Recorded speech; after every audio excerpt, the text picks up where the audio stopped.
Well, good morning, good afternoon, good evening, and good night. Thank you so much for downloading the Faith Life Podcast of Discovery Fellowship Church. I'm your host, Pastor Nathan, here with my co-host, Pastor Matt. Hey, guys. Now, Pastor Matt informed me that I never say good morning. So if you are listening to this podcast in the morning, you never feel welcome. You've never been welcomed by Nathan to the podcast, so now you are. Now, that was your one and only time. You need to take that good morning welcome and you need to store it away like a squirrel in the winter.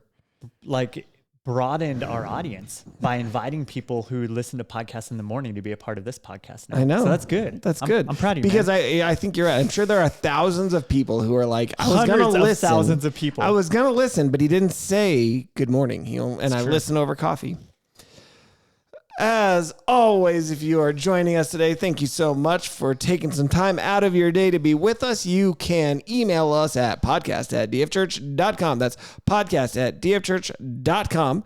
And don't forget, leave us a 5-star review on Apple Podcasts, on Spotify, or wherever you downloaded this. And if you're watching us on YouTube, go ahead, click that like, click that subscribe, ring the bell. You'll never miss another episode every single Friday. Ring my bell. We got background music today. I don't know that song. Oh, all right.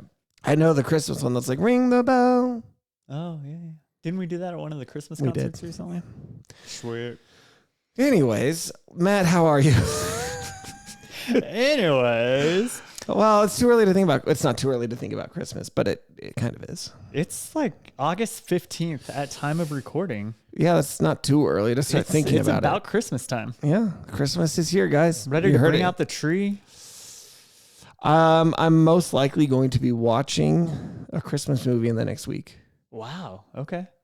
I don't know. That's bold. Well, so it's an early preview of one that's coming out this winter, and I don't know if I'm allowed to say like if it's like a don't talk about it thing. Look at me.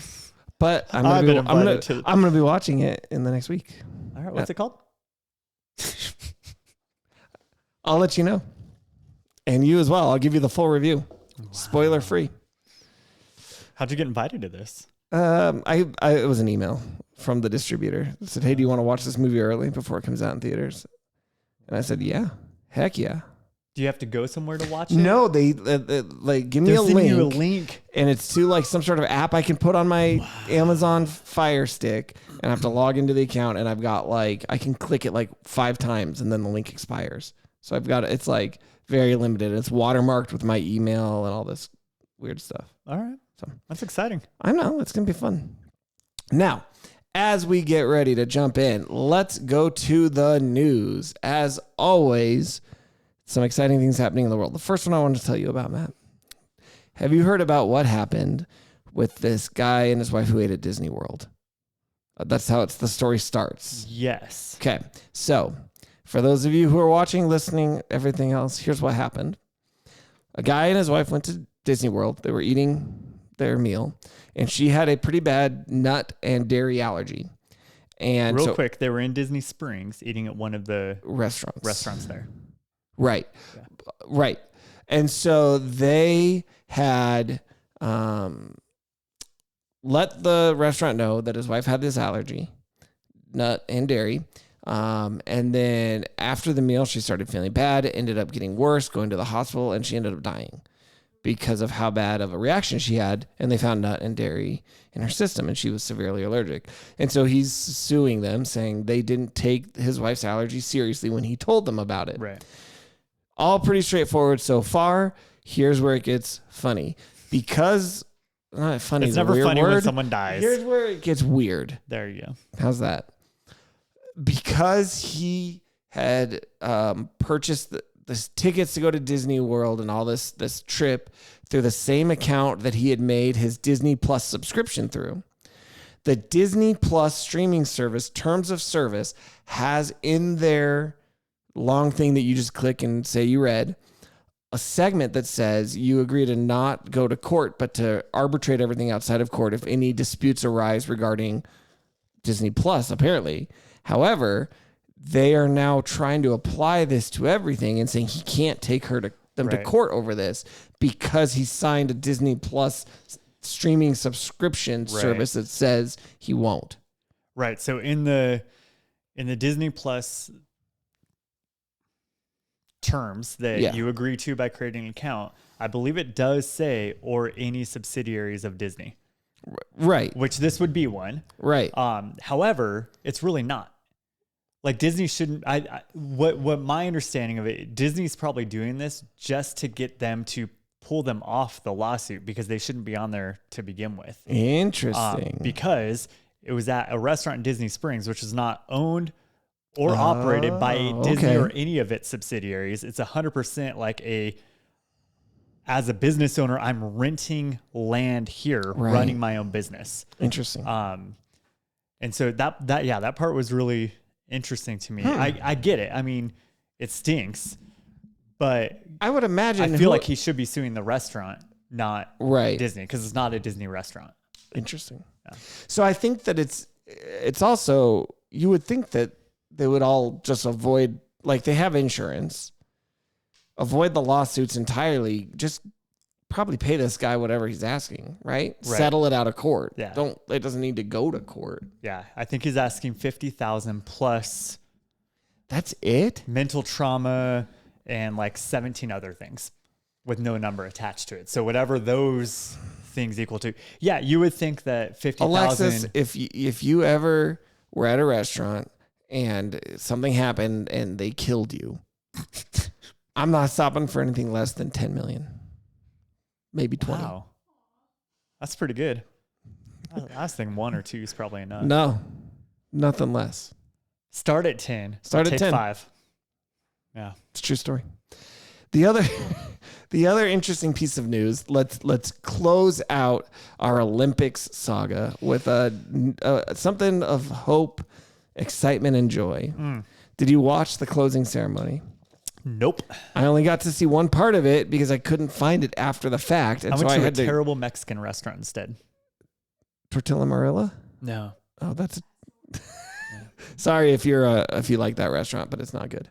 Which was the one you went to? I don't even know what it was called. Here in town? No, it was like halfway between here and Denver. Because you were at the Rockies game. We were at the Rockies game. On the way home from that, Melinda was like, I want tacos. So I found like the highest rated tacos in the like Colorado, basically. Taco Bell? Go to it. It's like a permanently established food truck. Oh. And Melinda was like like, Taco Stop. yeah, but still a food truck. truck front. That's and funny. Melinda was like, I don't want to go there. I was Oh. like, why? Because I feel like we're invading. That. As white people. No. Yeah, so we had this whole conversation. Haven't we gone to that one downtown a million times here where they don't even speak English? Here's the deal. Whole conversation about, do you feel like you're invading when you actually go to Mexico, to one of the truck stands or the taco stands that are in Mexico? I've never been to Mexico. Well, why would you in America? Like, that's a good point. So she looked it up on Google, found another place that had decent reviews. We went there. It was awful and so expensive. You would have probably been better off. $90 for the 5 of us to eat. $90. Just 5 of us. We were one teenage kid. 2 of the kids got kids meals. That's too much. I ordered a single taco because I was like, I can eat everyone else's food because it was so expensive anyway. What were the prices at this other taco truck? Probably a lot less. And it probably would have been a lot better. The service was terrible at this place I went to. I wish I had a name for you. No, I don't wish I had a name. I don't want to rub him through the mud, but it was the guy's second day on the job. It might have been his last. I don't know. Not because like we complained or anything, but just because he was not good. I think the only time I saw him was when he was bringing something out from the kitchen. Like he was nowhere to be seen. I think he just puts an order and stands in the kitchen and waits. Here's the thing. If you're going for tacos, the fewer white people you see there, probably the better it's going to be. Right. Same thing like Chinese food. If it's all Asians there, then you know it's going to be better. Yeah. Anyway, so no, I didn't get to watch. They had it on in the background, but my back was to the TV. So I couldn't find it to watch after the fact because I missed it live. But I looked up the one part I wanted to see on YouTube, which was Tom Cruise, like not skydiving. Although people kept saying skydiving, he didn't skydive. He rappelled in. I heard about this. The ceremony. Yeah. What was the point? Why was Tom Cruise there? Because why not? He just was up really high. He had a rope and he jumped off and. I also heard that he demanded that he did that. It's on brand. Yeah. Well, yeah, that it fits Tom Cruise's persona. Tom Cruise crazy. Tom Crazy Cruise. Crazy Tom He Cruise. so yeah, it's like, okay, he's an actor who loves doing his own stunts, so he needs to go to the Olympics and rappel down from 600 feet or whatever it was. Yeah. It was really high. Like, it was neat, and it was like, well, there's Tom Cruise, and he walked in and high-fived everybody and left. It was so weird. What does this have to do with sport in the Olympics? What did the opening ceremony have to do with sport? Exactly, In the Olympics? I don't get it. It's a celebration of French culture. Tom Cruise Cruise is rappelling French culture. is the epitome of Now, French culture. Isn't the point of the closing ceremonies to actually literally hand the torch to the next host? They did that as well. I saw like a Snoop Dogg concert or something. So, well, that kind of, okay, so Because then LA, now, Hollywood, Tom were Cruise. the next hosts. Yeah, here. So in the maybe United he did. States. Maybe because I only saw a minute of it. Maybe he walked up, grabbed the torch, and then like jet packed out.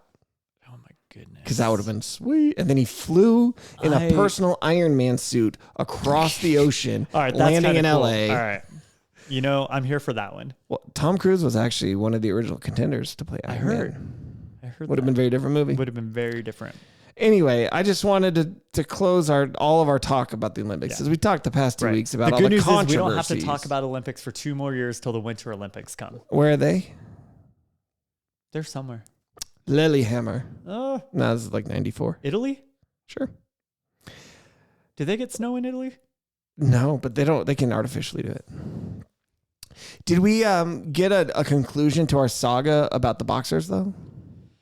Well, Because I didn't follow that. yeah. So Even though we talked about it, it is in Italy, by the way, Winter Olympics. No, we don't have any closure yet. However, Why not? this person is now suing several famous people for like character defamation because like they tweeted, or I think Elon Musk is one. Well, that sounds about right. anyone Did they famous- fight the two people who were at? They were in different weight classes. They both won gold in Oh. their weight class. Okay, that's where. So they both won though. They both won gold. Surprise, surprise. I wanted them to fight each other. They're different weight class. Like It it's doesn't matter. not fair. Let it. Isn't that the whole We're not point? getting into that. We got into that last time. Oh. But yeah, suing for basically anyone famous who said anything that might be considered negative. This person's suing them for. It's so hard to win that. All right. They might, I mean, settle out of court. Let me just give you $1 million, $5 million, $10 million. What'd you ask for? $10 million. Right. If you were, I guess you just sue a bunch of rich people and hope that If someone said it's easier to. that your wife is too strong and has too much male chromosome in them, and then And it's like- not true, because that's how the only way you can win defamation Is is it it can't be has true, to not right? be true, right? I don't know. If it's in print, it's libel, But even if it is true, if it's meant to cause but that's okay. personal harm, If let's go to like so like if you Jeffrey were just, Epstein, the guy who was Isn't super he sketchy dead? guy. Allegedly. so he can't sue me anyway. I But can say while whatever alive, I want, right? if you found evidence that he had committed some heinous crimes and went online and talked about it, that's not defamation. Okay, Because I think what it if- has to not be true. What if you're just really, really ugly, like objectively Can ugly? you say that there's Can such I a say thing that as you're objectively really ugly? and you not sue me? I don't know. I don't know. No, this is objective. Defamation This is objective truth. in law, the act of communicating to a third party false statements about a person that result in damage to that person's reputation. Right, Libel so- and slander are legal subcategories of defamation. So my guess is the comments that are made were probably we're allowing a man to beat up women. Right. And so therefore not a man because doesn't have a penis. Okay. Generally speaking, libel is defamation. Well, here's the thing. They can't even define what a man or a woman is anyway at this Right? point. So how would you... Oh, you guys are world. Libel is defamation in written words, pictures, or other visual symbols in print or electronic mediums. Slander is spoken defamation. Okay. So, but again, it has to be communicating false statements that hurt the person. It's true. It's okay. Well, is it false because I identify as something else anyway? Like that And gets into a whole that's new a whole legal other issue. can here. of worms that we're gonna have to figure out, because we as a society decided to be dumb and get rid of the meanings of words. Once you start making all words devoid of actual meaning, it gets very hard to then get into the laws in which the letter of the law is what matters. Right. So I still stand by there are two genders, male and female. Anything outside of that is an abomination to creation, or abomination might be harsh, but a distortion of creation. Something has gone wrong. Very. In that sense, correct. And if you're pumpkin spice are your pronouns, then we've really got issues. It's almost time for me to be pumpkin spice again. We're like, are you like a basic white girl? I am such a basic white girl. You like pumpkin spice? No. What type of coffee do I drink, Nathan? Pumpkin spice. Nathan, you brought me coffee this morning. What'd you bring? Black coffee. Just straight black coffee. Right, but do you like pumpkin spice? You know the way to a man's heart. Do you like pumpkin spice flavored anything? No. Like when Starbucks gets their pumpkin spice latte, will you ever order one? Probably not. I don't like Starbucks to begin with, though. I like their super sugary drinks. I wouldn't mind a pumpkin spice chai. I'm kind of trying to cut back on like the processed artificial sugars. They're the best ones. I know. They're so good. And good for you. I have it on good authority that they're good for you. It's good for your heart. Yeah. Yeah. And yet at the same time, bad for your heart. Maybe. I the had whole to do clogging of the arteries, all that fun stuff. I had to do a bunch of blood tests this morning and I haven't gotten the results yet. But when I do, we'll see. We'll see how good sugar is for you. Yeah. Oh my goodness. Let's move on into our Bible segment. Now, don't forget, I know we're getting far in the year, but if you would like to read the Bible with us, it is still not too late. Just jump in right where we are. Read along with us. You can find the link in the show notes or in the description of this video, but please read the Bible with us. If you would like, comment in that as well. Matt, what has jumped out at you in the Bible? Yeah. We're in Isaiah. Isaiah, right now. And I don't remember if it was this morning or yesterday. It's sometime. It was sometime. But I think, so our chapter and verse breakouts, it's something that has been added later on, not in the original manuscripts, right? And so, I thought you were saying there was like a part that had been added later. No, sorry. The chapters and verses have been added later. Yes. Yeah. And for some reason today, maybe for the first time, I recognize the silliness of some of these. Of some of our... specifically Isaiah chapter 3, verse 21. Okay. You ready? Finger rings, nose rings. Okay. End of verse. The entire verse, the way that it's been broken out, just has the words finger rings, nose rings. Why? What? So fingers, I'll give some context. Okay, so what does it talk about? In that day, the Lord will take away the beauty of their anklets, headbands, crescent ornaments. Ooh. Next verse, dangling earrings, bracelets, veils. Dangly ones. Next verse, headdresses, ankle chains, sashes, perfume boxes, amulets. Next verse, finger rings, nose rings. Next verse, festal robes, outer tunics, cloaks, money purses. Next verse, hand mirrors, undergarments, turbans, and veils. 1, 2, 3, 4, 5, 6 verses, right, for all these little individual items. Yeah. Why? Because if you, all right, here's the thing. If you want to make an argument on biblically why you can't have a nose ring, you want to be able to just quote one verse, and you really want to make sure you don't give the context, because the context would destroy your argument, because it bans a lot of stuff. So that gives you the specificity to make the Bible say what you want it to, instead of you being able to read it and see what it actually says. So I just pull out one verse that literally just says nose rings? Yep. I don't know if that's going to help anything. Yeah, it'd be an interesting thing. I've never gone in a lot in depth on the study of how did they, what the criteria was for chapter verse breakouts. What made them do that? that? Like, where did they? Right. Yeah, how did they break it up? Who did it? Where was even the original? Like, our modern breaking up of verses could be, I think, even like King James edition is when that really started. Mm-hmm, mm-hmm. And what gets really interesting is you get to some spots where in older Hebrew versions, they do different chapter breaks and different verse breaks. So it's not universal. There's times in which it's different between, like if you had a Jewish person's Bible. I should have looked it up in like some of our older manuscripts, but I did not. Oh, well. So that is what you picked out of the Bible today? That's what stood out to me this week. the bad... Just because it's fresh and it made me just like question. It's just kind of funny. Sometimes reading the Bible through the year, I've had similar things where something jumps out as like, it's just kind of funny the way that it's set up in that specific of a thing. Right. And why does it stand out to me this year? And not every other year? And I probably haven't commented on that particular thing ever. The Bible changes us.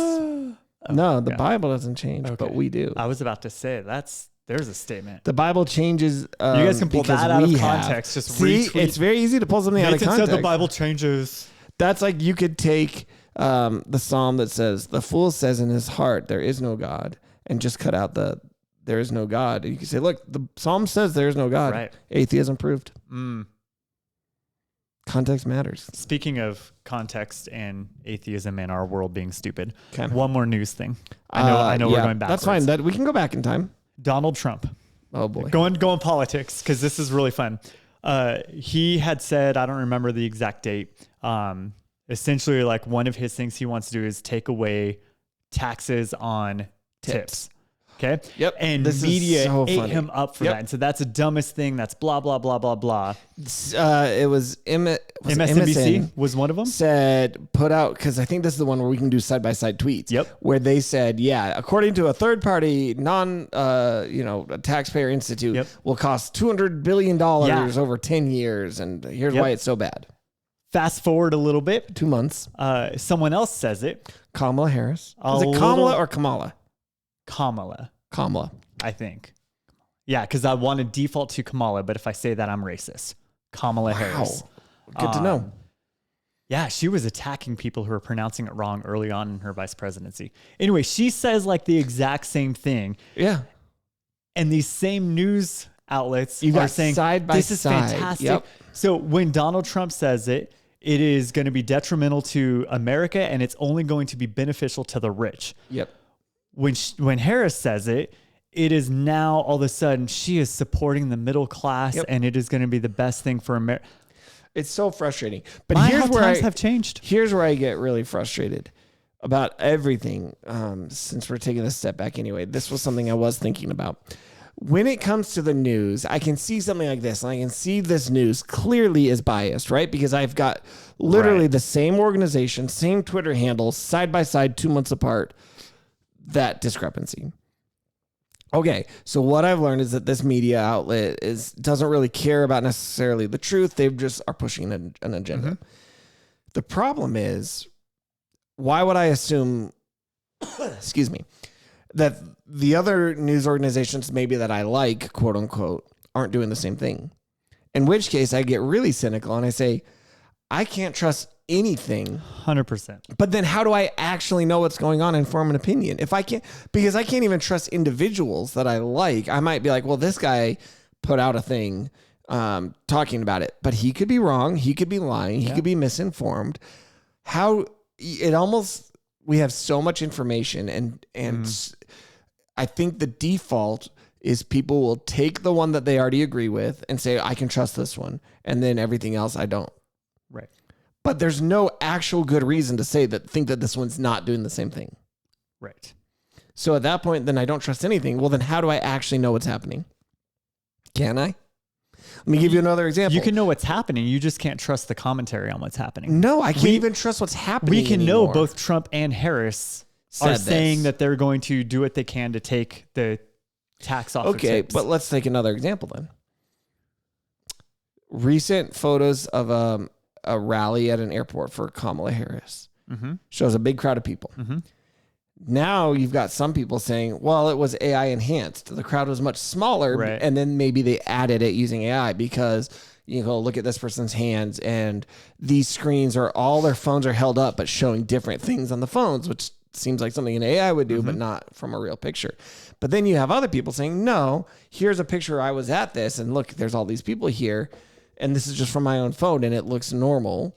And then other people saying, yeah, if you take a picture, especially once it's gotten uploaded and then you're zooming in on stuff, data doesn't always look right. It's gonna be distorted. Something maybe what you're thinking was an AI distortion was just a compression artifact from the way it's up. So at a certain point, how do I know what really happened? So at this rally, were there really that many people there? Was there really a rally with a few amount of people? I might and ask they expanded it with AI. What different happened? Question and say, who cares? Like what? Why does how many people there matter? What matters is what she said, right? And what she's standing on and what her platform is. It matters in the sense that her official campaign is putting out these photos. Okay. So this says something about, am I willing to lie and distort to try to inflate? We know that both sides are willing to lie and distort and inflate.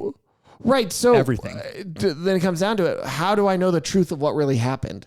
More importantly, if I can't trust you on this, on either side, how could I trust you on your policies or on what you say in your policy? Like, how do I believe anything?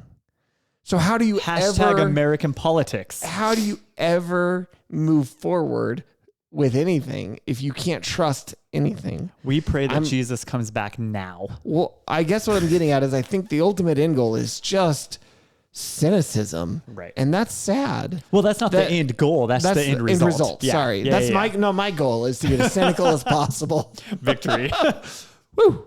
We made it, guys. We did it, Joe. Yeah.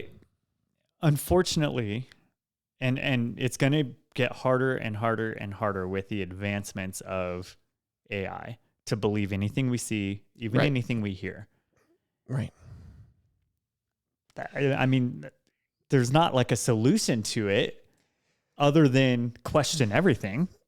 I just wish we could, because that's the other part. It's like, and it's funny because I expected it to happen where we would see things and say, that's not real. It was AI. Yeah. But what's happening just as often, and it makes me laugh a little bit, is we see things that are actually real and think they're AI. Right. And it's like, well, I can't trust that because maybe it's fake. Right. So we doubt everything. It's either it was fake and we can say, all right, I'm looking at this thing. It didn't happen, but AI made it look like it did. Or we can look at something and say, this did happen, but I'm going to think that it didn't because of AI. Right. Unfortunately, we're going to view everything through our own lens anyway. That's true. And so I'm going to interpret what I see based on how I want.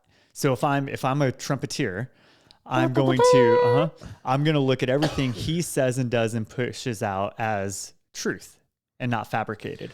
That's why his most social media is truth social. Exactly. And I'm going to look at everything the other side puts out as that has to be fabricated, made up. It has to be a lie because I don't like that person anyway. And so honestly, does it even, I'm not saying in the grand scheme of the world, I'm saying for you as an individual, does it even really matter what truth is? Or are you just going to interpret what you want, how you want anyway? Is there a certain amount, though, that because we're aware of that cognitive bias, we can try to take steps to like that remove would be it? the hope. This is why. So I follow Pour Over News, I think is what it's called. All they do is they say, this is what happened. Okay. And here's like a Christian response, not any sort of commentary, not like, so if this thing with Harris is what they would report is Harris had a rally and there's debate over how many people are actually there.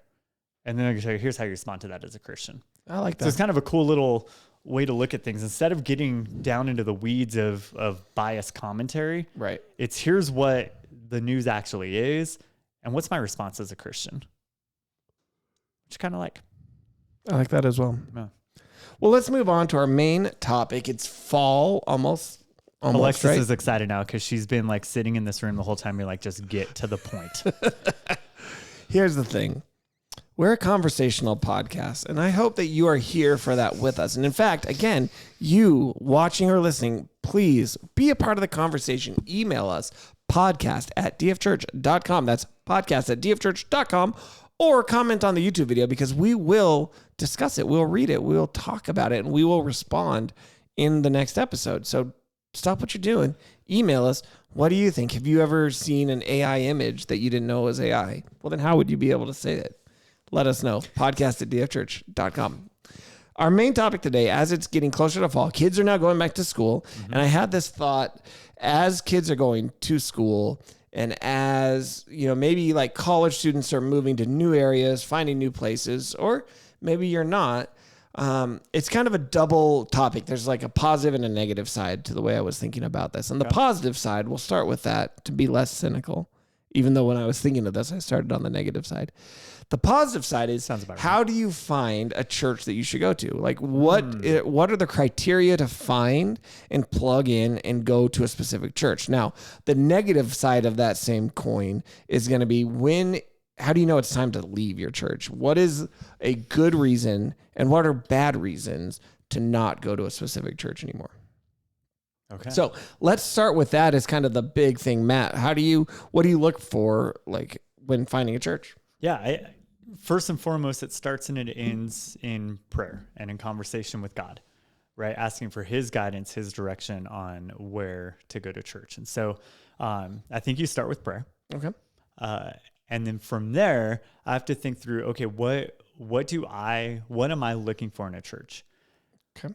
So that's going to be, for me, I'm looking for specific beliefs. The good news is almost every single church, they have a list of their beliefs on their website. And I think kind of that's your first, I don't know, red flag or green flag or whatever, is how easy is it to find their beliefs on their website? Because it shouldn't be more than a couple clicks. I try to make ours like, as soon as you're on our website, it says about us, our beliefs. Like you can find that easy. And how like detailed or vague are they? Right. Right. There are some things where I want clarity. Who is Jesus to you?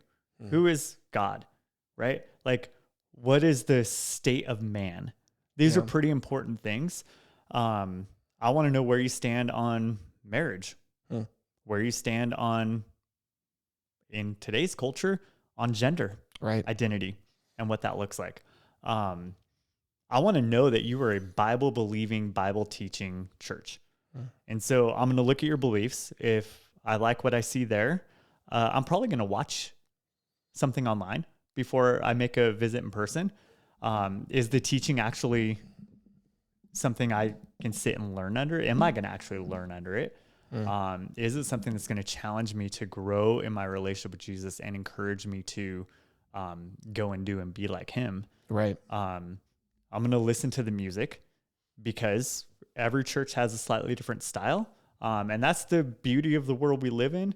And also this sad part of the world we live in is we kind of have this like Burger King way of doing church, right? Your way, right away.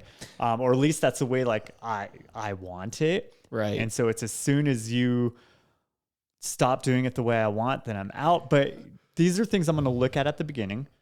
So let me stop you right there then. I think this, because I had a list of like 48 more things. Oh, good. I think this highlights, and what you said about a Burger King culture, I think this highlights one of my frustrations and one of my pieces that I want us to dig into a little bit. And that's this idea of like this consumer mindset to church, right? We often go to church with that attitude of, does it do the things I like and does it not do the things I don't like? And as soon as that changes, then I need to find one that fits me better. Like I'm looking for a church that fits me. And that's kind of so much. And so it's like, how do we balance the legitimacy of saying, look, they've got to teach the Bible, they've got to have accurate beliefs, et cetera, et cetera, et cetera, with they do the stuff that I like, versus saying, maybe it's like, this is near me, it's in my immediate community, and so it's a part of something that I can connect to and be a part of, and then I'm looking for what do I bring to be able to help. 100%. You didn't let me get there yet. Okay, well, but when we start to, and that's the tension of it is like, I want us to say, like, we don't want to focus, and when we talk on the other side of the coin of like when to leave the church, it's so important, I think, to not get too caught up on our preferences, on things that are preferential. Yeah. Color of the carpet, paint, right. How comfy the chairs are. Right. What type of perfume that person sitting next to me wears. All kind of meaningless preferential things that some people actually do leave churches over. They do. But going back into finding a church. Yeah. Once you've established that, okay, doctrine, theology, I can get behind this. It's going to be a place where I can grow. You mentioned a word, which I want to kind of maybe dig into a little bit. Is it in my community? Mm-hmm. That word community, I think, is important for a church. Okay. Because at some point, once you decide, yes, this is the church that God would have me be a part of, I think that's important. Too often, we're focused on self, right? You mentioned the me, my, right? That consumeristic attitude. I have to get out of that and say, God, is this where you want me? Right. God, is this the place that you're going to use for your glory and my good? Right. As a Christ follower, right? Is this a place where my family can plant their feet, serve, live, and grow in community? Right? So like your church family is a community, and that family word I think is important. And so I'm gonna look at these things probably online in advance, and then okay, it checks a whole bunch of boxes. The primary ones being they're a Bible teaching, Bible believing church that wants to help its congregation members grow, right, and give you opportunities for that. Which means probably I'm looking at where can I be involved and where can I serve? Like, do you have places for me and my family to serve, to give back, to plant our feet? Because again, this is family, right? And so I find that I visit, I'm going to want it to be a warm and welcoming environment. Okay. Right? Because I don't want to walk into a room. That makes sense. And be completely ignored by everybody. That tells me that this is not a place that even wants me. Right.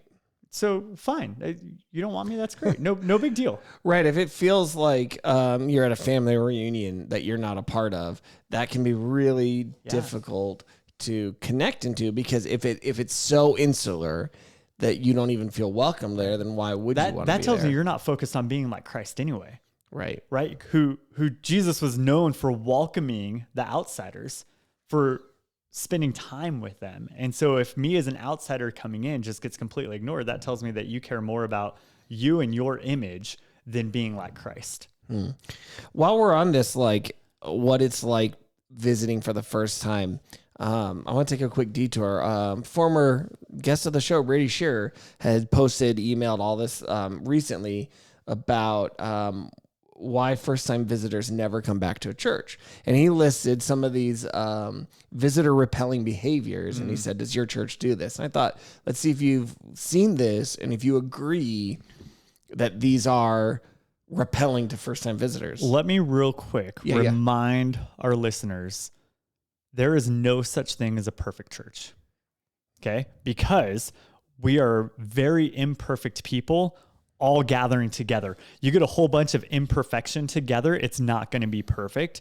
And so if I'm always looking for the perfect church, I'm going to be hopping around my entire life. Right. I'm never going to experience community. I'm never going to experience family. I'm never going to experience being involved and serving and growing together. Right. And so keep that in mind as we're talking about church, is that the perfect church is where you're willing to actually go and serve and commit to.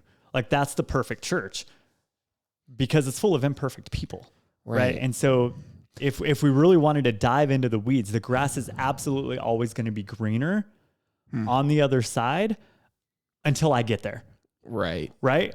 I'm going to bring my problems with me and my preferences everywhere I go, and I'm never going to find the perfect place if that's what I'm looking for. Your attitude. That's what I'm focused on. It makes me think kind of like marriage. It's like two imperfect people coming together. You might have some stuff to work through, but once you've made that commitment, you commit to it. Right. If your thought is, well, this person isn't meeting A, B, and C of these needs, so I'm going to go to this person who does, the chances are that that's going to eventually be a problem, and you're going to go somewhere else and go somewhere else and go somewhere. And we see that in relationships. Like, if people get divorced, their percentage of divorce in the next marriage increases dramatically. Right. And so it's a similar thing. I think once you, and we'll maybe dig into this a little bit more, once you leave a church for not good reasons, I guess I don't have all the data to back this up, But I would imagine that it's easier the next time to leave the church for not good reasons as well. I agree. Yep. The grass is always greener where you water it. Right. Right. So like, what are you watering? Right. I like that. Yeah. All right. Brady, sure. So these are from real first-time visitors who have answered. He had put out a thing like, what made you not want to go back to a church? So these are real responses. A new visitor spotlight, asking visitors to stand up and identify themselves, followed by a congregational hand clap.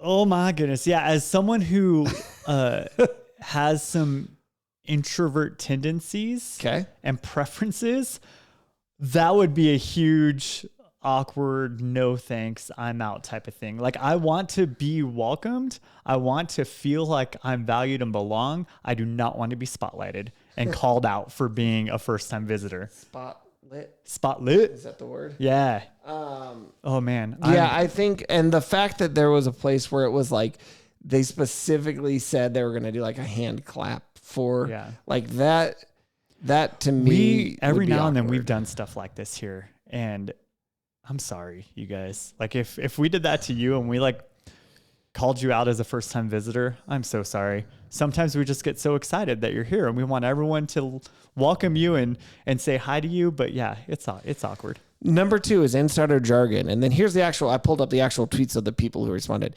This person said, explaining how to find a specific verse on a Bible. I remember the first time I heard someone quote something from the Bible and not knowing what they were talking about. And then Brady follows up with this. Jargon can be culture building in a positive way, but it can create distance between you and someone new to the faith. Consider adding a brief explanation when using insider language. So that tweet made it sound like just quoting the Bible without saying how, like, where it was. And that is, I think, something that maybe everybody is probably guilty of, being like, hey, just turn to Corinthians. And if you don't you don't even know what that means. I don't know, but what's the better way to describe it? Hey, turn to Corinthians. If you've got a physical Bible, it's going to be in the second half. It's in the New Testament. Like, so this brings up an interesting, I mean, we go back to what's the purpose of the church. We did an episode on this where we talked about it's to equip the saints for the work of the ministry, right? Right. Now, I have to balance that with, we also had people who are seeking, who are coming here. My purpose as a pastor is to equip the saints for the work of the ministry, but not at the expense of someone new to the faith or just exploring it. Right. And that's a tough tension to walk. That's convicting right there, because I'm preaching this month of August, and each week I've talked about open up to Matthew, or in Ephesians it says this, or Isn't that's an interesting? And if there were even then, think about like any type of like terminology or jargon that can be very off-putting. Or it's like, there's been times where when I've preached, I've in advance practicing it, I've been reminded by Lex, my wife, like, hey, you just started quoting this book. Like, who was that author? Why does it matter what they think? Like, give a little bit of context, because if you just jump in, you know what you're talking about, but maybe nobody else does. And I've tried to do that a lot with like teaching youth. Even if I, have quoted Paul 47 times in a row, I still try and mention who he is. Right. But when I'm preaching in the big service, big church, I haven't done that as much. That's a good reminder. It's a good reminder. Number 3. Back to the drawing board for this Sunday sermon. Forced small talk and mingling, which we do this. The things that I hate: shaking hands. I literally had a breakdown the last time I went. Now I have to go again a couple hours with my family, and I'm here crying. There's definitely something wrong with me. That's kind of sad what that person said. Right. And that's the hard part, is we don't know everyone's background. We don't know everyone's struggle. That's a good word. Alexis just mentioned it in the room. Yeah. Yes, that is that person's problem, but I want to be sensitive to that, and I don't want to highlight it. Right. And make it more awkward for you. We do greeting time. We do a little bit, and hopefully it's okay, because to me, I think you'd feel more welcome because here's the next one, number 4, and maybe we can kind of talk about these together. Number 4 is an unfriendly environment. And this person said, man, I feel you. Churches are some of the most unfriendly places ever. It's sad. I think you will find doing stuff at home is better. So, and then Brady says, if leadership isn't intentional about building a welcoming culture, it's not uncommon for churches to feel a bit hostile to new folks. So how do you build a welcoming culture unless you do things like carve out time where you say welcome people? And I don't think we're an unfriendly environment on purpose. Like I want to give Christians the benefit of the doubt and say that we are not purposefully excluding you. But for a lot of us, and again, this is me kind of defending our people, but we go the whole week without interaction with our brothers and sisters in Christ. And so we come to church on Sunday morning and it's like, Nathan, I haven't seen you in a week. Right. And yes, I'm insular in that sense, not on purpose, but I haven't connected with these people in that long. Right. And so it's easy for me to not see you. It's a fault.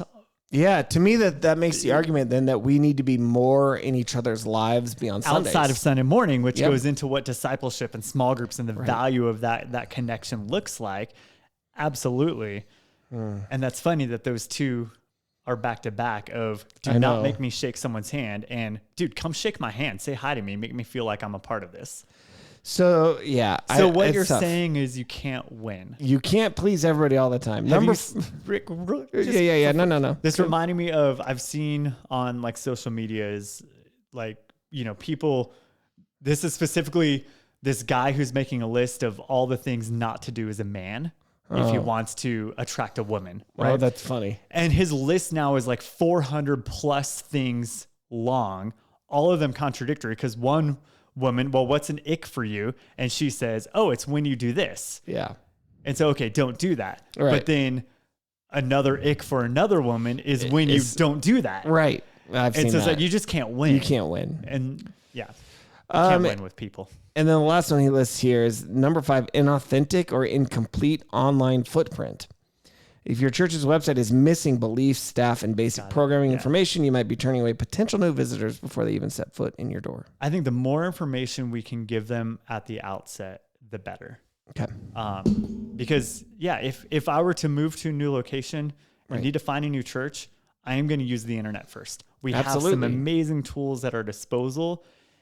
And when I show up in person because I liked what I saw online and it is a totally different image. Yeah.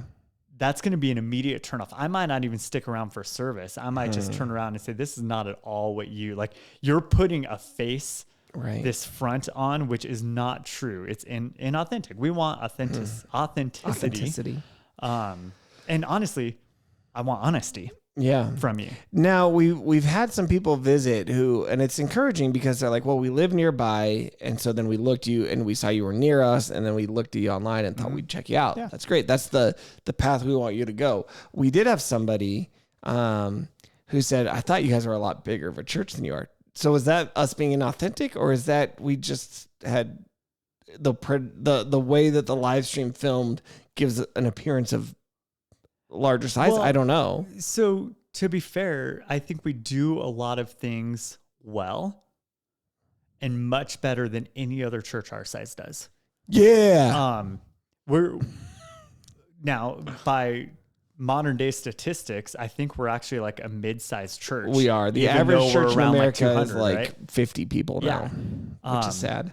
But we project because of our quality by the amount of worshipers we have on stage is a lot percentage wise for our congregation size. The quality of the people on stage is incredible. The quality of our worship musically, I think trumps a lot of churches our size.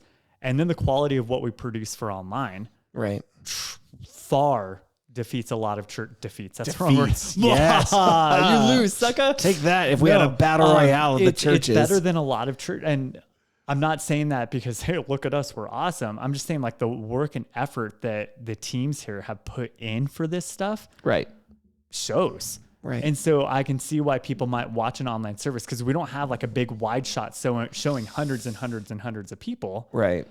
Our widest shot shows our whole sanctuary, but you don't know that. Right. It looks like it just shows the front 8 rows. Well, no, we only have 8 rows. Right. And so I can see why people might think that, but I would take that as a compliment to the IT that you've done, right? And the quality of like the team that Alexis has built. Oh yeah. With our music ministry. Our music is awesome. Yeah. And so I think all those things, like that's a compliment. If someone says, man, I thought you were a lot bigger. Thanks.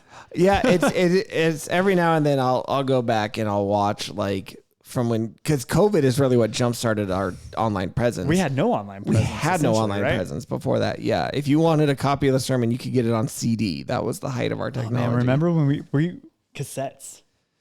Yeah. Let's go back to we cassettes. Still have cassettes here in the building somewhere, I think. Yeah. And so COVID jump started. And so sometimes I'll go back and I'll watch like the very first service we ever did online. And I'm like, man, honestly, all things considered, it was amazing that we even got what we did with, like, I've told this story before, but it's really kind of funny. We had this whole like, hey, there's this thing called COVID. We don't know if it'll affect us. It might shut us down. It might not. And I remember take a couple weeks, right? I remember even before that, Rick, our lead pastor, was like, look, I don't know what's going to happen. Could we be online if needed? And I was like, you know what? This was maybe on like a Wednesday because I remember we were at youth group and I said, let me try to figure it out. And we had somebody who was like, I've got a couple old cameras. If you want, I can donate them to you. And we said, sure. And we got those cameras. I think this was on that Wednesday. He brought them. So we still didn't know. And on Friday, Rick made the call. He's like, you know what? We're shutting down. We're not going to be meeting in person. Can we be ready in 2 days to have something online? And we did it, but it was tough. Yeah. So this is fun to think about, like to reminisce. Well, as we look at like to your point, we've had a lot of people who have worked really hard, and it's been amazing to see everything come together and all these people contribute to actually something that's, I think, very watchable. Right. And I would think also with the whole how to find a good church.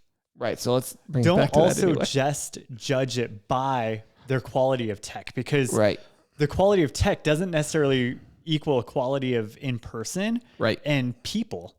Right. And so I'm going to use that mostly to get a sense of style. Yes. Not production quality. Right. Because it's hard. I will tell you guys this. If you are out there ever looking for a church, if you're not already here, a part of Discovery Fellowship Church, and if you are, hopefully you're not looking for a new one. But if you're somebody out there who's looking for a church, I will tell you this right now. It is so warm in this room right now, by the way. Like, I'm so sweaty. It's gross. Mixing sound for a live stream is the hardest thing to do. So if you are judging by the way it sounds, go in person before you make a judgment, because it is hard to do. Yeah. Matt does a great job of our mix. Guys. We watched through and we were like, wow. And that we could tell kind of who was mixing each week by the way it sounded. We're working on getting it a little more uniform. My parents watch online, and they always know the weeks I'm mixing. Yeah, which I get. Yeah, I mean, I've put in time and energy, so I'm glad that shows. What was I gonna say? If you're looking for a church, my back is damp right now. So it's warm in here.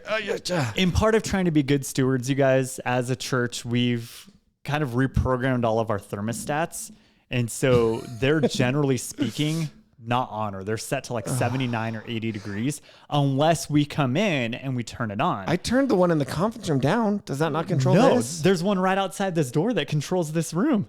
We didn't turn it on today, and so it's a little damp. A little uncomfortable.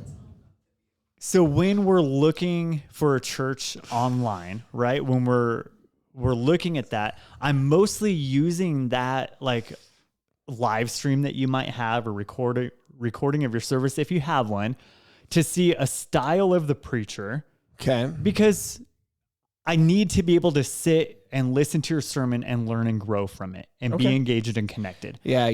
That's important to me. And that's I think the toughest part of trying to navigate that line between preference and I don't know if it's distraction or the ability to connect properly. As a pastor, you are not responsible for my growth, but you should not be responsible for its detriment.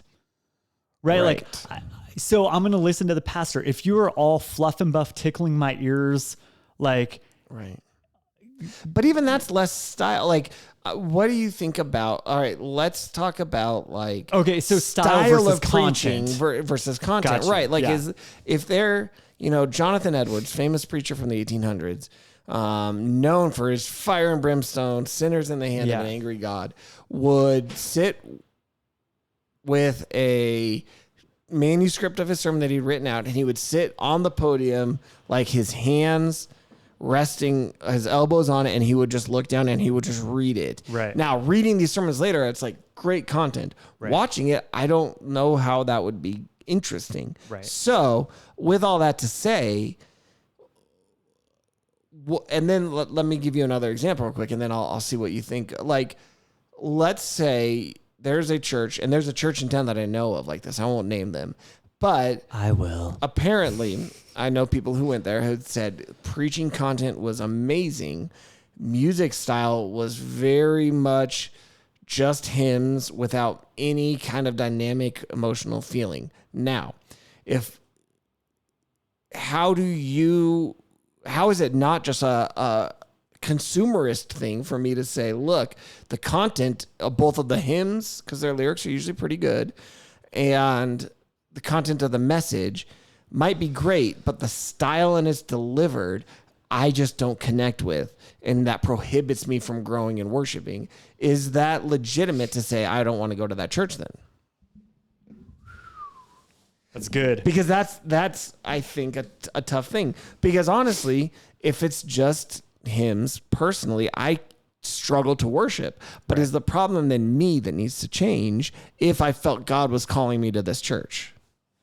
So I think that last thing you said is important. Is God calling you to that church?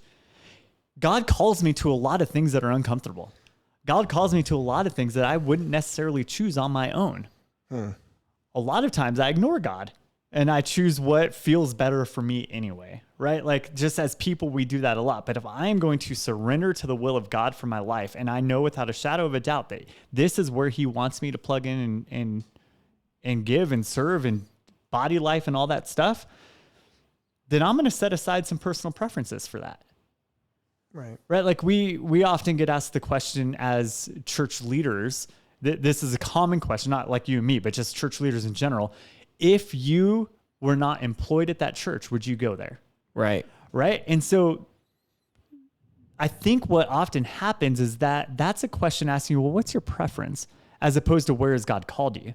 Right. You see, God has called me to serve here at Discovery Fellowship Church. It doesn't matter if I would go here or not. God has called me here. It doesn't matter if my flesh would want it or not. God has called me here, right? God calls me to have very uncomfortable conversations with people at times that I don't really want to do at all. Right. Right. Like that, the matter of preference has to take a backseat to God's call in your life. Right. Right. Ask missionaries who have gone and committed their life into very, very uncomfortable situations. Well, if God didn't call you there, would you go there? No, no, I would not. Like, I would not go sacrifice potentially my life and the comfort of my family and the growth of my family and no one would choose that. Right. But God calls us to uncomfortable things sometimes. So with your church, I think content has to take the front seat to style and personal preference. Because there are some preachers who their style is so engaging. They're so like, I could just sit and listen to you talk all day long, but you're talking about nothing. Right. Right. I think of some mega church pastors. I almost said a name, but I didn't want to throw anyone under the bus, who theologically was trained at a very, what I would consider high level and a level of quality content, but has gone towards, and a very like an engaging speaker. A lot of people love listening to this person speak. But when I sit and listen to a sermon, I'm like, what did you remind me of Harris. Right. When you can speak for 30 minutes and say absolutely nothing. A bunch of word salad. It's a bunch of word salad. I don't want word salad. Nobody likes salad. I mean, I actually do like salad.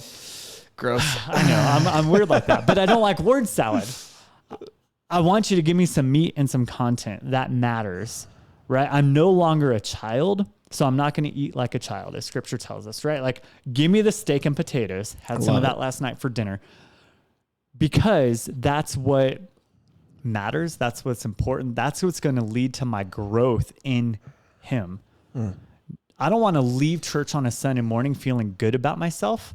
I want to leave church knowing that I surrendered and worshiped God, and I learned something, and I'm equipped, and I gave something, right? Like all these things are what matter.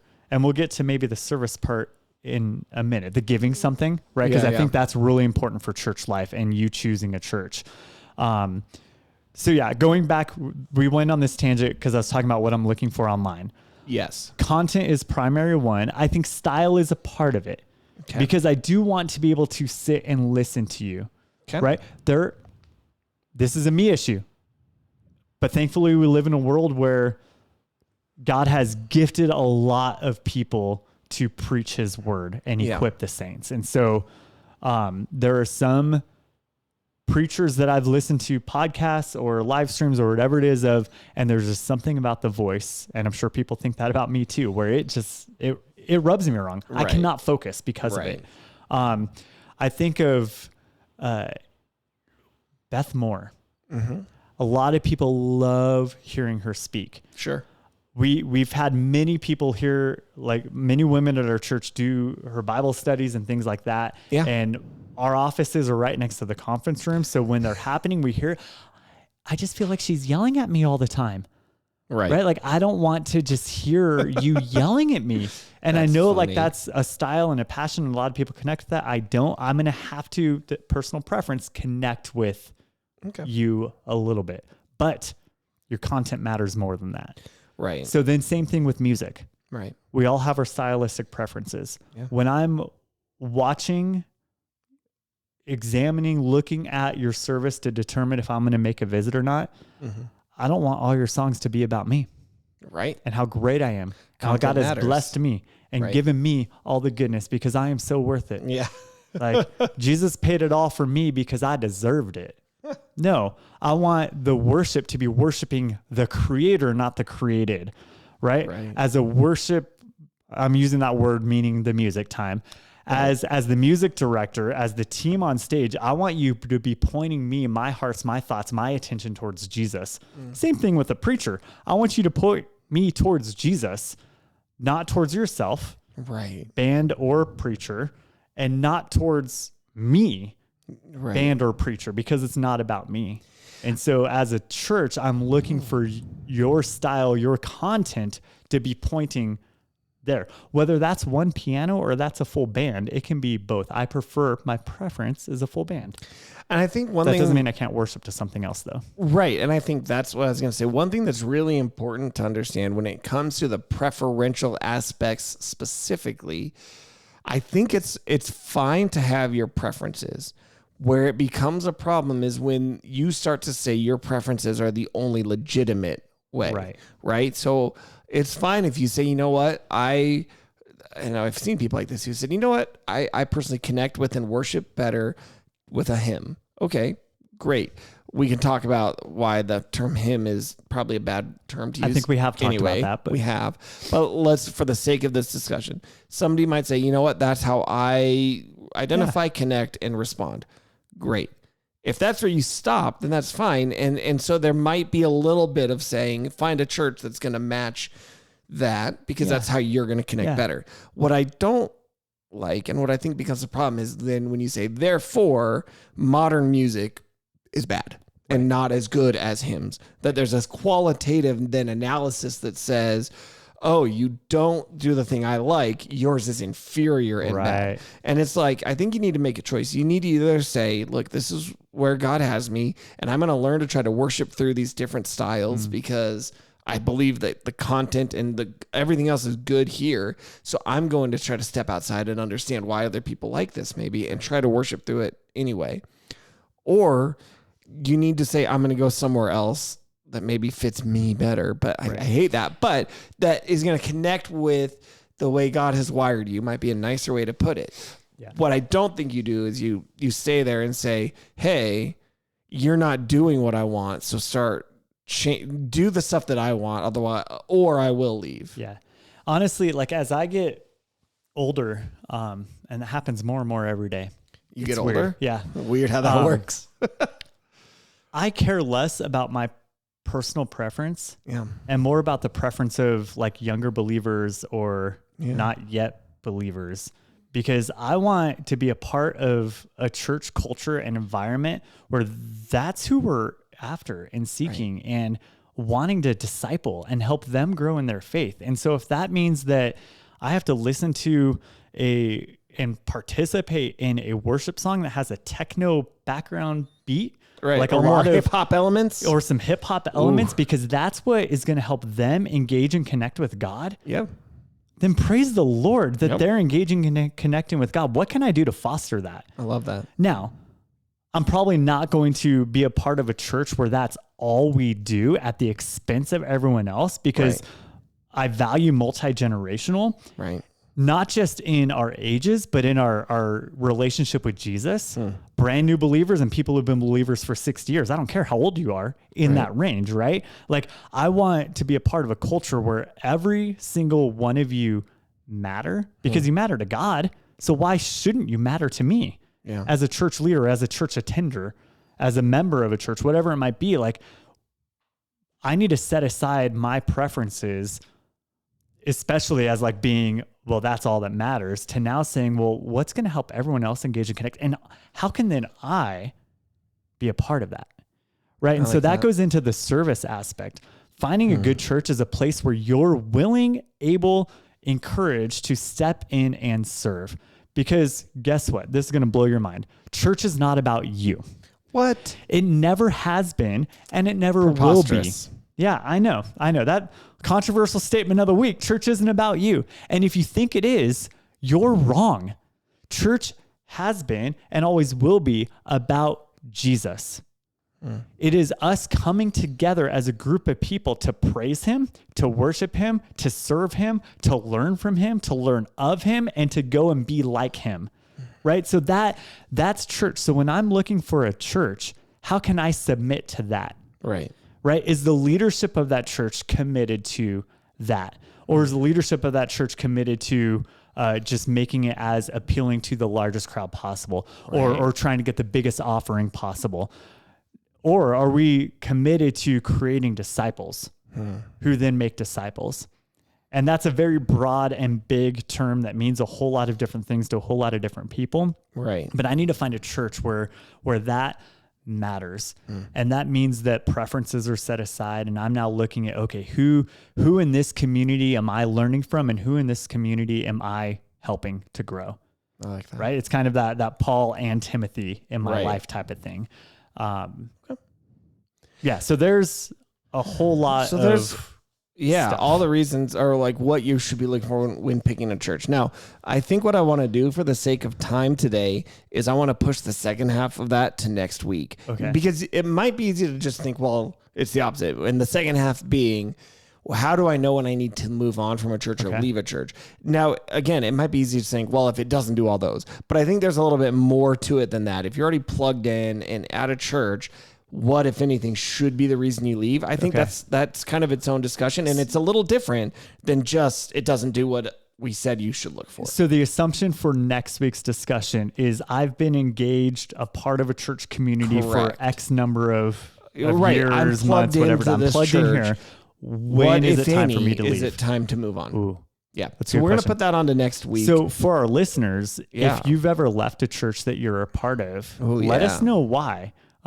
Because I think that'll help frame some of our discussion. We won't mention names or anything on the podcast if you tell us for sake of your privacy, but we want to know some reasons why you've left a church in the past. Podcast at dfchurch.com. Cool. Let's go briefly into some listener comments. I'm going to save my AI question because I did have a good one, but it's going to fit better on next week's. Okay. So we're going to do it next week's. But for the sake of time, we are going to do the listener mail. Okay. We just got a loud sigh in the room from our producer. Apparently she's stretched. Apparently she doesn't like the AI segment, but this one was funny, so we'll see. Hey, let us know. Podcast at dfchurch.com. Do you like the AI segment? Because I'd like to know. Which way should we go? All right. So we got one letter. So I've got a letter and a TikTok comment I want us to talk about today. The first letter we got on our email. I'm witnessing to Mormon missionaries who came to my door. They were challenged by some of my comments and questions and said they needed time to think about it and they would call me. They did. Now we're meeting again and they want me to pray to God and have him reveal if the Book of Mormon is true. And they cite James 1:5. How can they expect God to reveal that one thing is true if it contradicts something else that has been revealed as truth? I recently also had the Mormons show up at my door and they haven't come back and I invited them back. I just didn't have time the day that they came. I would like to do the same. I'd like to sit and talk with them. But that is a Mormon thing where they say, and they actually said the exact same thing to me. They said, well, we want you to just pray to ask God to reveal if the Book of Mormon is true. But so they've got this idea and they call it like a burning in your heart or burning in your bosom. They call it, which is a little more awkward. That's called, you just had 2 Big Macs from McDonald's. Right. It hurts a little right there. But so it's kind of this interesting logical thing that they set up. It's kind of like if I flip a coin and say, hey, it's tails I win, heads you lose, right? I've set it up in a way to only get a certain answer. Right. What they will say is you need to pray that if that God shows you that it's true by giving you this burning feeling.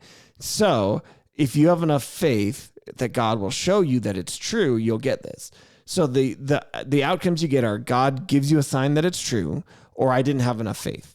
So no matter what you lose. There's no sign that says it's false. Interesting. And so if it's non-falsifiable, you get into a problem because obviously something can't be, if it was like, God, give me a burning feeling here if it's true and make my feet cold if it's false. Okay, at least that's giving you a criteria either way. Right. So that would be to this listener's question. What I would say is like, point out the non-falsifiable nature of the claim that they set up. It's like Gideon putting out the thing. It's like the fleece, right? There was a falsifiable, and then he switched it, and it still followed that. There are ways to say if something is true or not, and like find a falsifiable if it's false. Interesting. I don't think that they're doing that. Have you ever heard much of that from the Mormons? We used to live in Salt Lake, so yeah. we had them all the time. I actually haven't had the opportunity to have a whole lot of interactions with still like current Mormons. Okay. I've had one conversation where it wasn't even at my house. I don't think. I think I just encountered them like on the streets, and so I had a conversation with them, but there was never any follow up. So, but I didn't hear that when you were reading the email, it made it sound like the Mormons were asking the emailer to pray that the Mormons would know the truth. Right. But the way you kind of described it was that the Mormons always bring this up is pray to know if the Book of Mormon is for true. you to know. For me. Okay. Yep. And that's what they told me too when I most so recently met with them. And that's why I said I'd love to get them back in. And the fact that they said the same thing to like both you guys. I mean, that's on their... It's very much, they've got like a formula to go through. And if they can't get it, they're It's like telemarketers where they have specific... Right, they've got their script. If this person says A, you follow up with this. They if they do. say B, they have follow up with this. A lot of, here's That's the funny. process to get them in. I have a document that I've shared before to our youth group in the past of like 50 questions every Mormon should ask themselves. Yeah. And it's not necessarily like a great document, but it's just things that like some of the self-contradictory statements that they say. Right. And it gets them to actually like process through that and think through. I don't know. It'd be kind of fun to actually sit with a Mormon and ask them this. Well, if they ever come back to my house, from my perspective, the Jedi are evil. If they ever come back, maybe I'll invite them. I don't know if they're allowed to be on a podcast. They've got strange rules when they're on their mission, but yeah.